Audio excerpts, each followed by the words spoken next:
नमस्कार मंडळी, कशा आहात सगळे? तर तुमच्या मुलांसाठी आज स्पेशल रेसिपी आहे.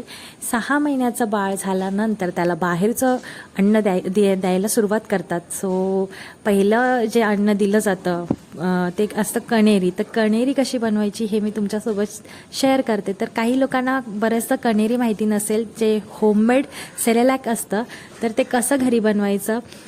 माझी एक विनंती आहे की तुम्ही म्हणजे होममेड सेरेलॅक यूज कराल. मुलांसाठी ते चांगलं असतं, त्यांना डायजेशनला चांगलं असतं आणि त्यांच्या ग्रोथसाठी सुद्धा चांगलं असतं.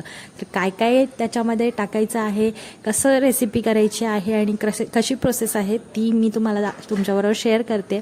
आणि ही होममेड सेरेलॅकची पावडर रेडी झाल्यानंतर ही तुम्ही 2 चमचे बॉइल्ड वॉटरमध्ये टाकून आणि उकळवून घ्यायचे आहे. आपली होममेड सेरेलॅक रेडी होतो आणि ते तुम्ही मुलांना देऊ शकता. त्याच्याने मूल बाळ हेल्दी राहतं. डॉक्टरसुद्धा हेच सजेस्ट करतात. तर तुम्हीसुद्धा घरी नक्की ट्राय करून बघा. तुमच्या शेजारी किंवा तुमच्या नातेवाईकांमध्ये सुद्धा ही रेसिपी शेअर करा. So like